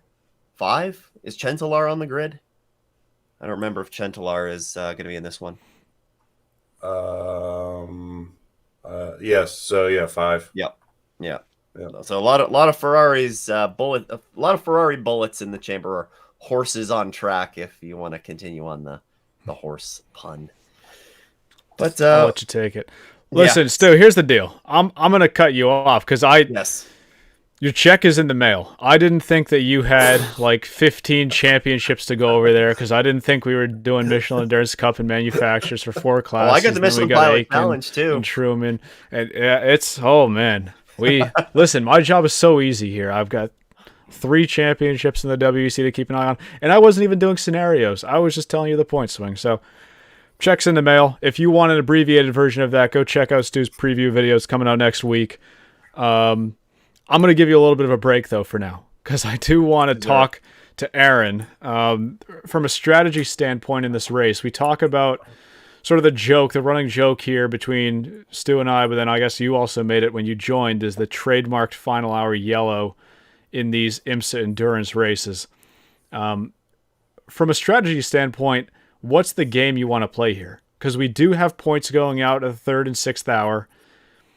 Do you want to sort of hold back? Do you want to just keep the car in one piece and then just hope that final hour yellow comes?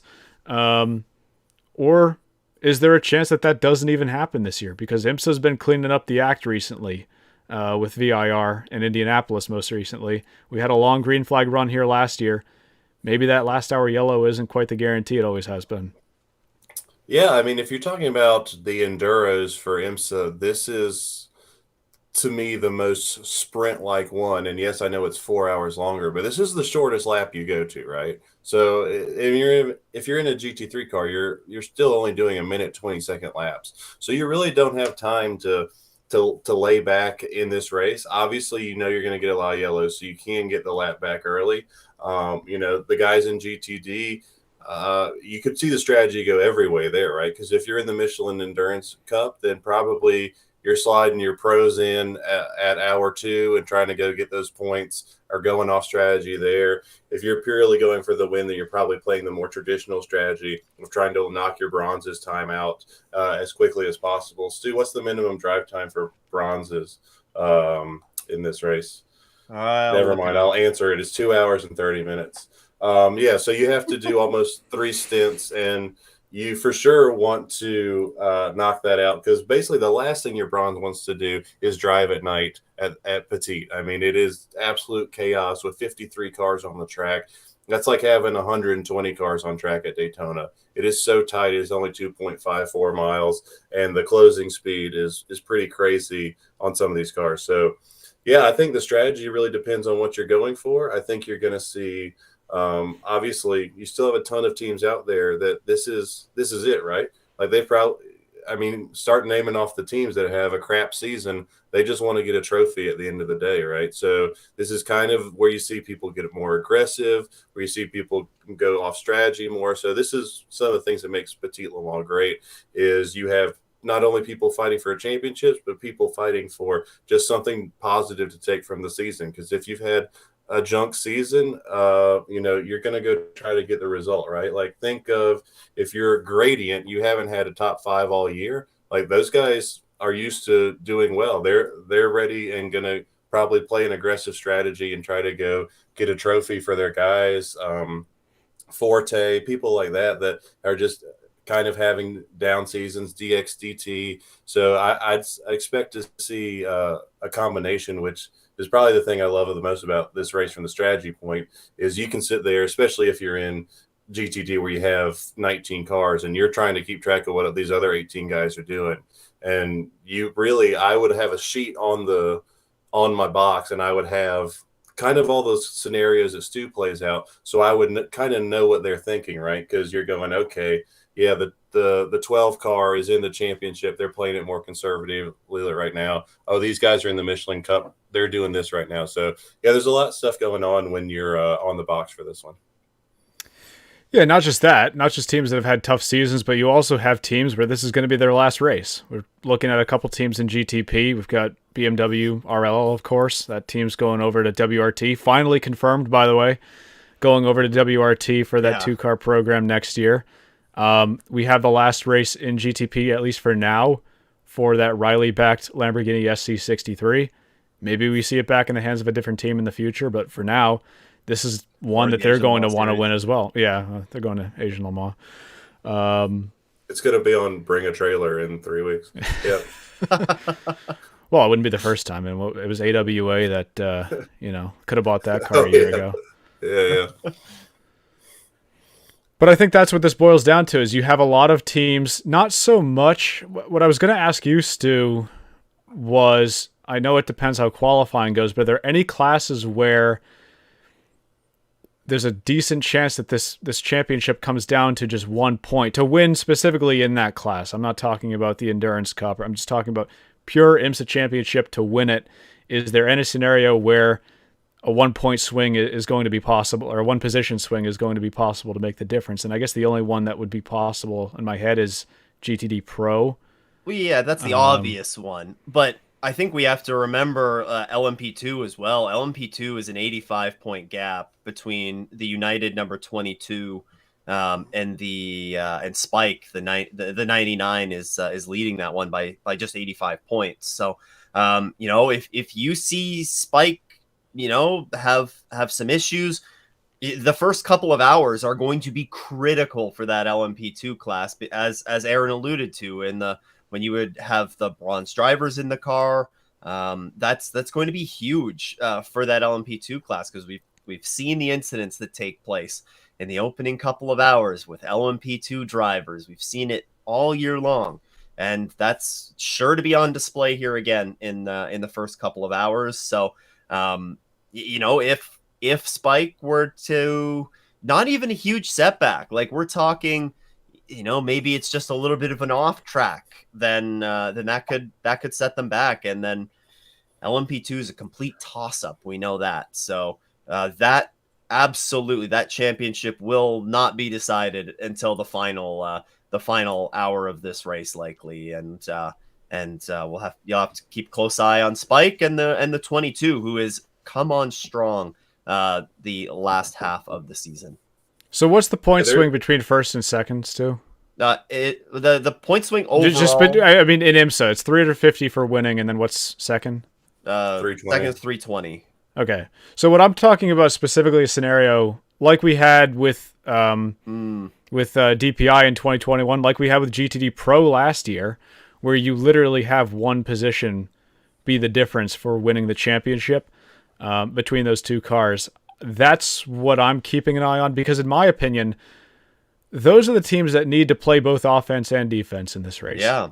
You need to make sure that your car is in a position to contest at the end.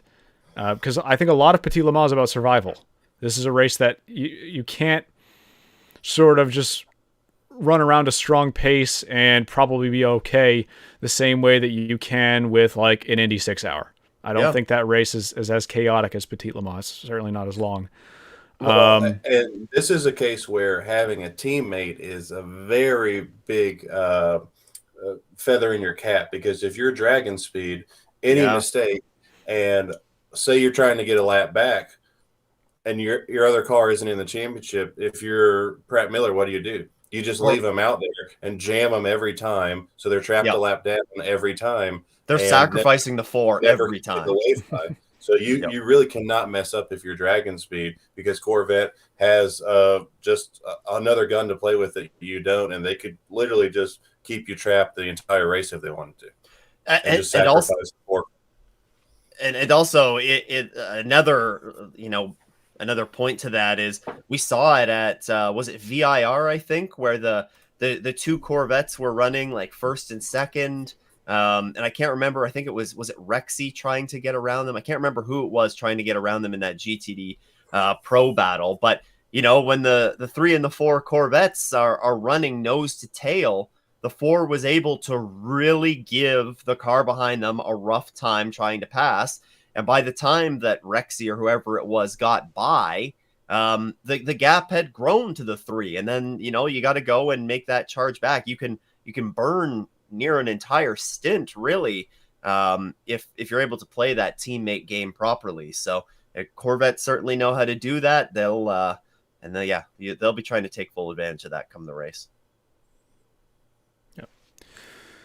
Stu, any other storylines that you're really looking at for this race? We've gone over the championship scenarios in extensive detail.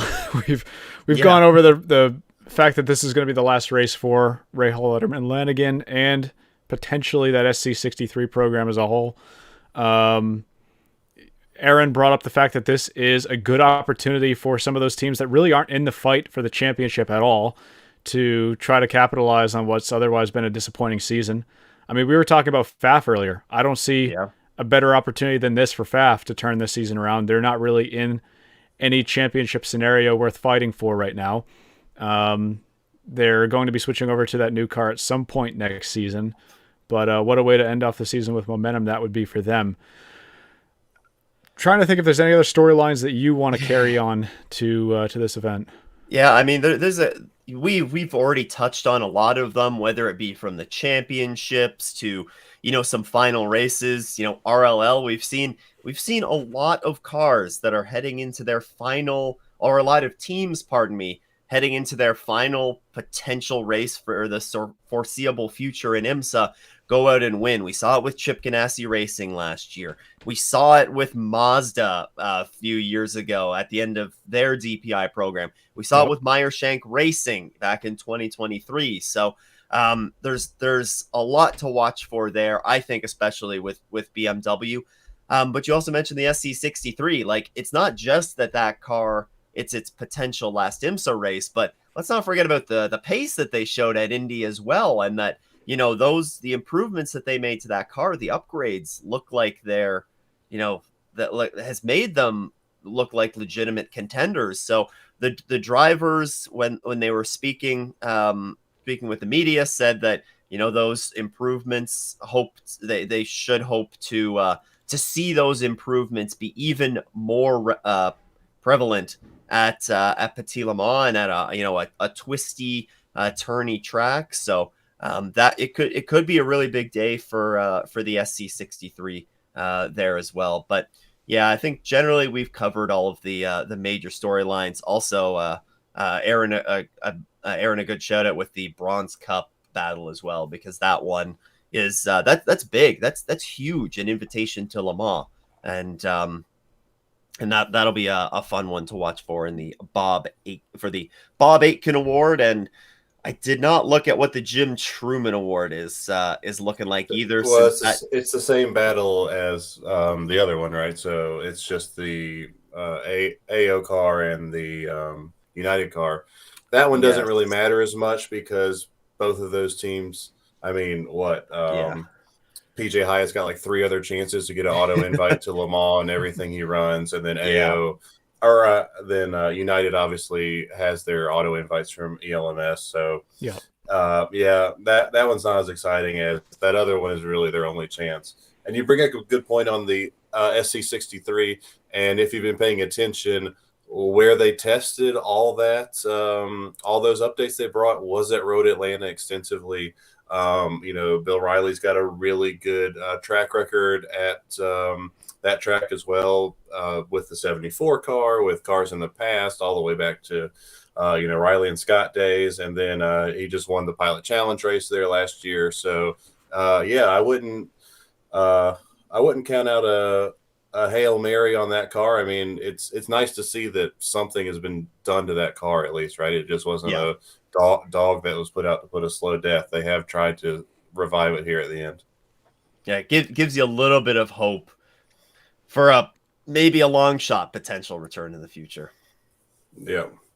And this race is unique as well for the teams. I mean, you're talking about like RLL, right? They're not going to be in this championship last year or next year. This is always the toughest race for a team because, like, no matter what happens, things are going to change year to year. Like, not everybody's going to be on your car the next year. People are going to change jobs. People are going to move on and so on. So it's a last hurrah for every team, and nobody wants to go into the winter finishing 53rd in Petit Le Mans. So, yeah. But some LMP2 team will. As someone who finished dead last at the 12 Hours of Sebring before and then thought about it for 4 months, it's frustrating. Well, of course, we don't only have the WeatherTech Championship on track that weekend on the Saturday. On Friday afternoon, we've got our guy here, Aaron, crewing out the Michelin Pilot Challenge finale for the, which number was it? You got to help me out. 76 Hyundai Elantra TCR car. I don't think I got its full government name correct. I think I missed the Elantra N TCR.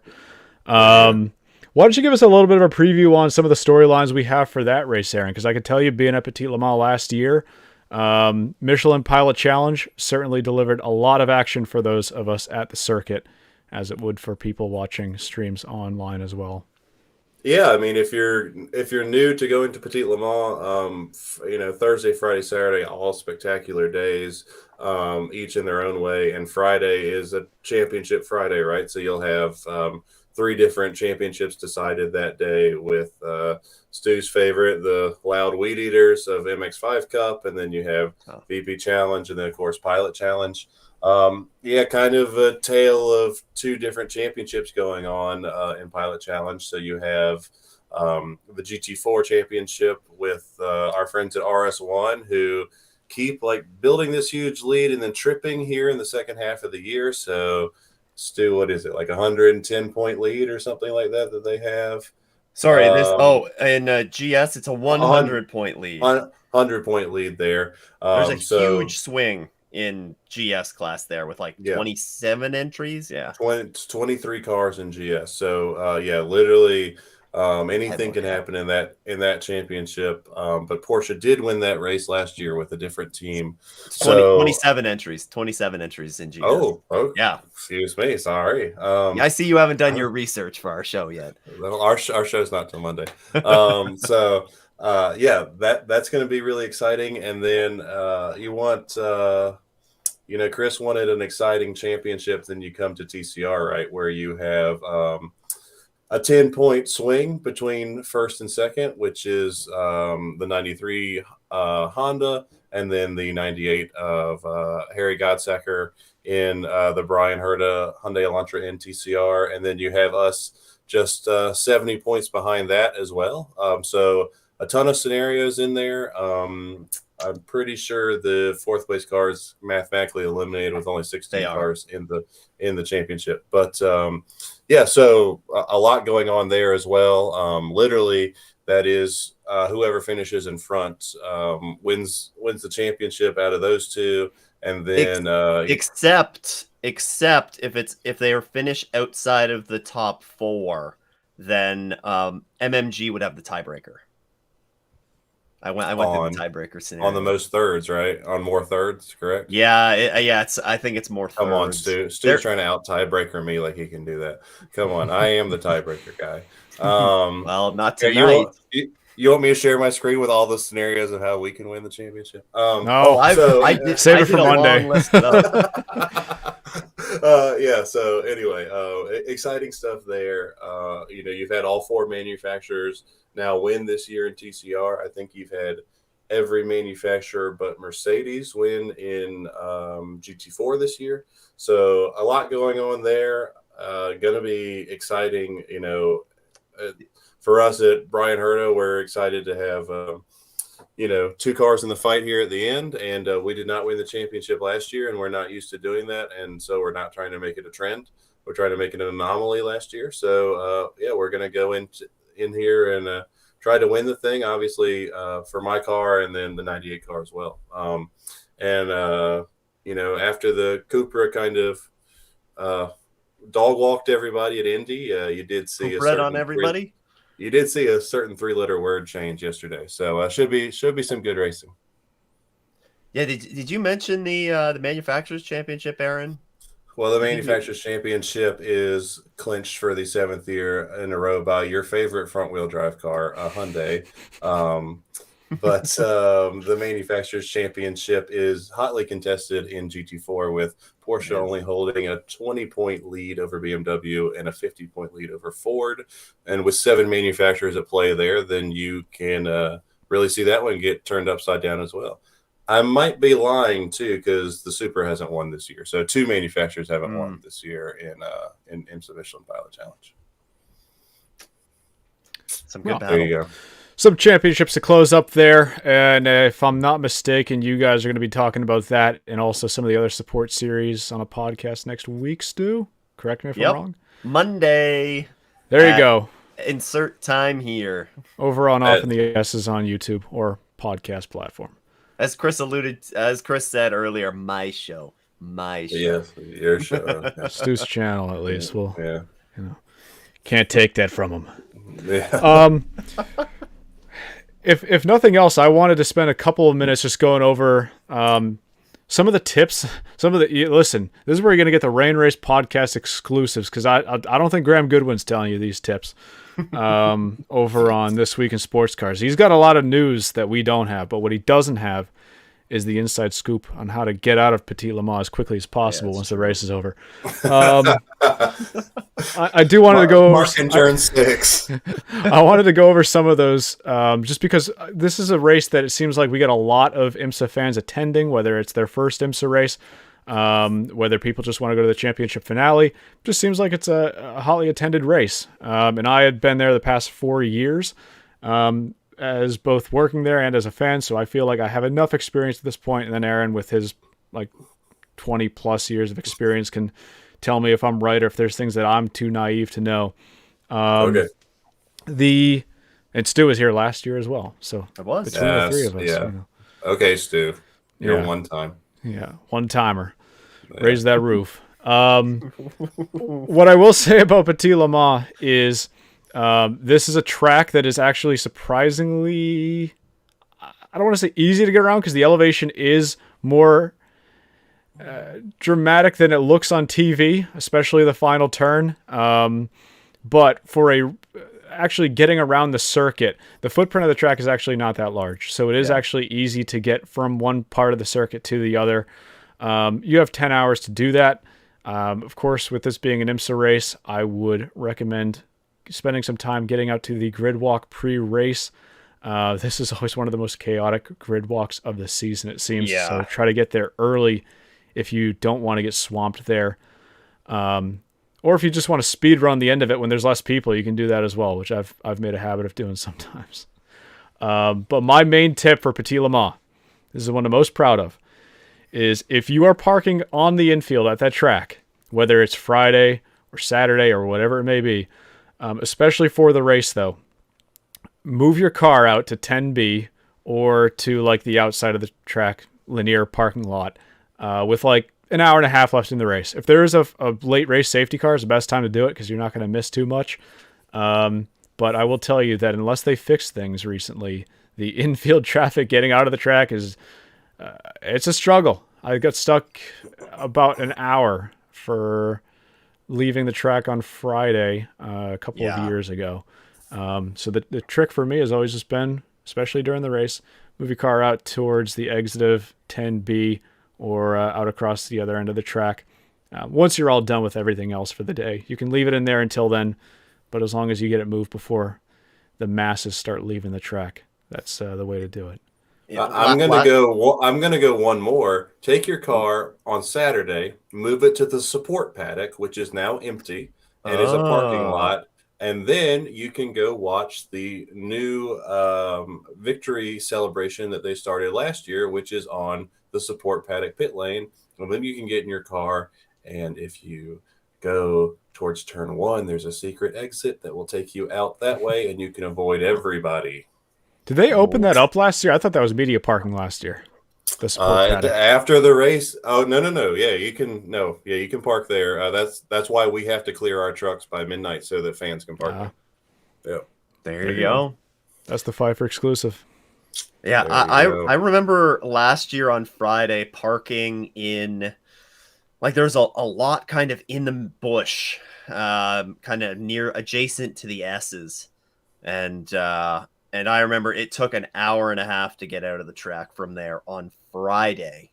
So definitely take this advice and position your car accordingly. Or get blackout drunk and fall asleep in your car and wake up in the morning. Yeah, those are your options. I suppose that's an option. That is an option for a lot of people at Petit Le Mans, as you saw. That is true.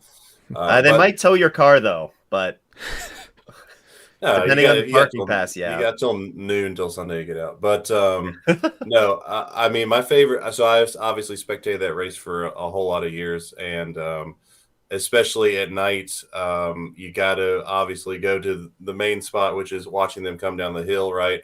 But that's kind of not great because you really can't tell what cars you're seeing until right when they pass you coming out of the exit of 5. But especially getting down into 6 and 7, watching, it's the only place where there's not like floodlights on the brake zone, and you can really watch the rotors glow through 6 and 7. They're so close too. So close to the cars. And if you're especially if you're standing at 6, the cars are 15 feet away from you, and the track is cambered, so they're angled perfectly towards you. So that's a great place to park your car through the day too, and watch some of the race there. And then of course, if you're into burnouts and all that stuff, you can go to 10A, 10B for the end of the race as well. But especially at night, I love to be in 6 and 7. Yeah, that 6 and 7 was one of the many moments that I had last year at Road Atlanta and at Petit that I was like, holy cow, like this is such a cool race. I distinctly remember rolling up there, and it's a very unique spot. And here's the other thing I'll tell you. The exit of, well, what turn would this be, man? 8? What's the right-hander before the long straightaway? 7. 7, yeah. 7. If you walk along the inside, there's also a small area there where you can walk along the outside of that corner as well. From my experience, that is probably the most similar experience you're going to get stateside, at least, to walking along the exit of Mulsanne Corner at Le Mans, where it's just pitch dark, especially at night. This is what you got to do at night, because when it's dark out, you're not going to be able to tell what cars are going to by. You're not going to be able to really follow the race unless you got IMSA radio in your ear. But that is a rare opportunity to just see cars with very little distractions at an IMSA race at night. And it's very akin to what I've experienced on the exit of Mulsanne Corner at Le Mans. So there you go. There's that connection. Petit Le Mans. That's where the Le Mans comes from. There you go. Would recommend that.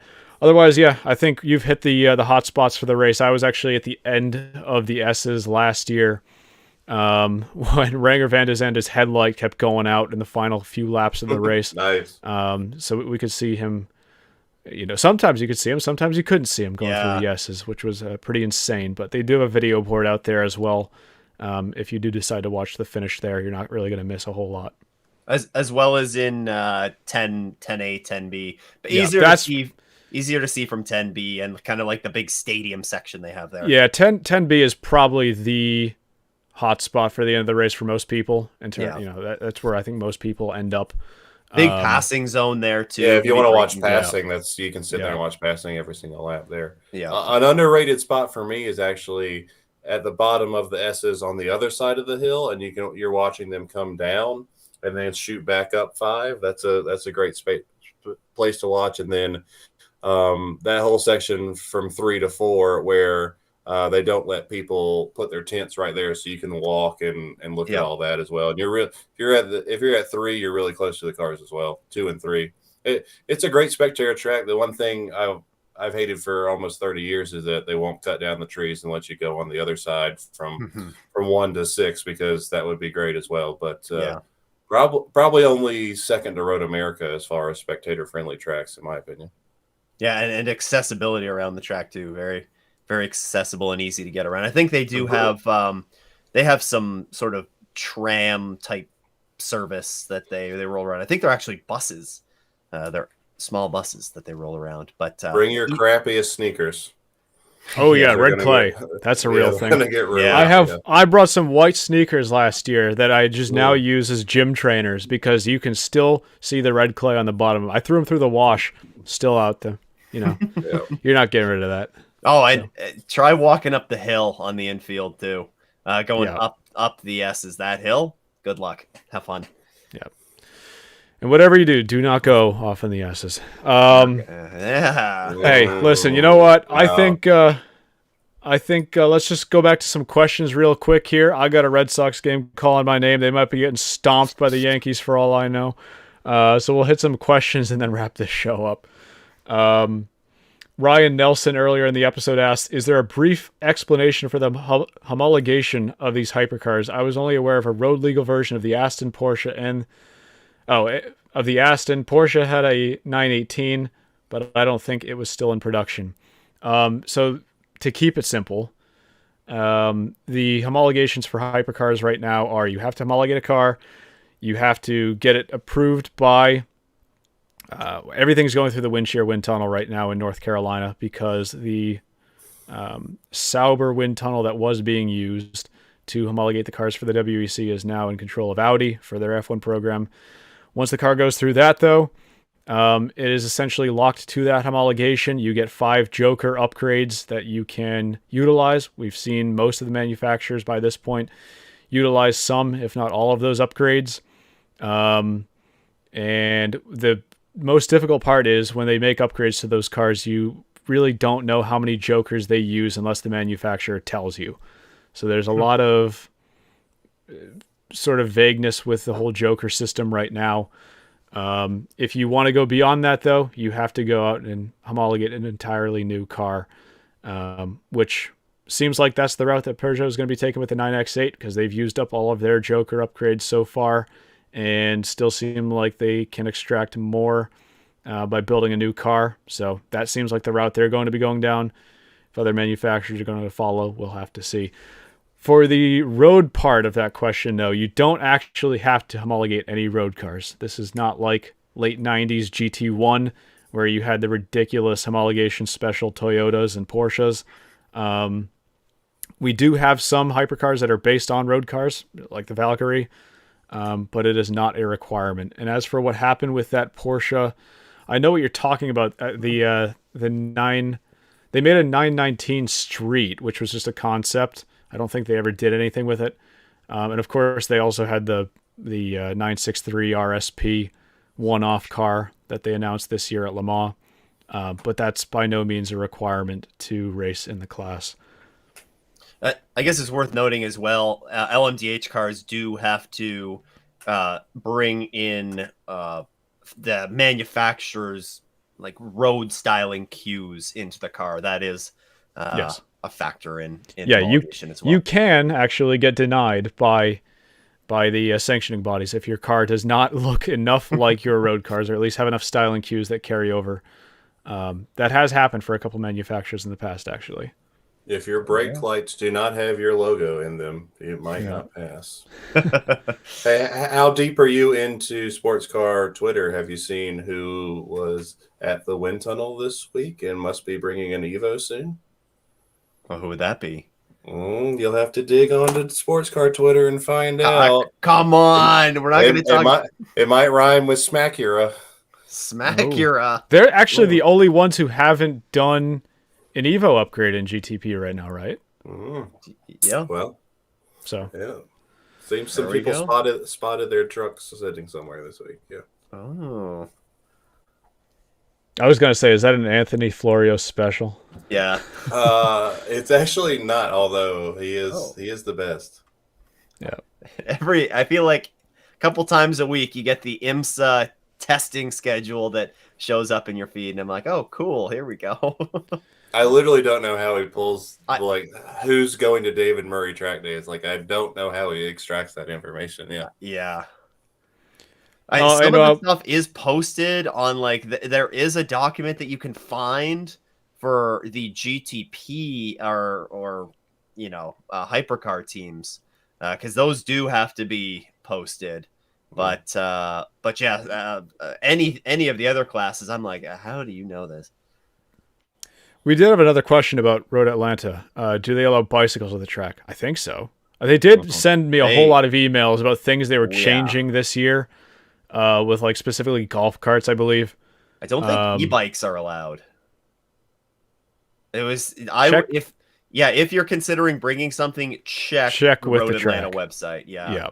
I don't want to give you the wrong answer. They made a lot of changes this year, and if anything is if you bring a golf cart or something, I think it has to be licensed. Oh, okay. I do know what you're talking about. All the golf, you can't bring ATVs and stuff anymore. Yeah. It used to be you could bring your own ATV and all that stuff. Yeah, it can only be a golf cart now. Yeah, and like a UTV is okay, but it has to have a license plate on it. I think. Yeah. It has to actually be like legal for roads. And they're going to search your coolers when you come in. Interesting. All right. Well, we're coming up on 2 hours. I'm going to call that an episode. First off, I want to thank you, Aaron, for taking the time to join us, giving us a preview, calling Stu and I clowns when needed. It's probably needed all the time. Yeah. You can catch the two of them over on their podcast on Stu's channel on Monday evening at a time to be determined. It's probably 9. Yeah. We'll be back Yeah. on this show in a couple of weeks after Petit Le Mans. We tried to squeeze everything into this episode, but next show for us is going to be our 100th show. Not really, because we've actually had more than 100, but 100th show that wasn't like a side episode where we were interviewing a driver. So I have some fun things planned for that episode. We'll be recapping Petit Le Mans for that. That comes in 2 weeks. And I think I'll leave it at that for now. Again, thanks to Aaron for joining. At the track. Go bug Aaron at the track. Go bug Stu and Aaron on their podcast on Monday night, 9 p.m. But until then, till next episode, thanks for tuning in. Leave a like on the video if you're still here with us now. And I hope to catch you in 2 weeks. Take care.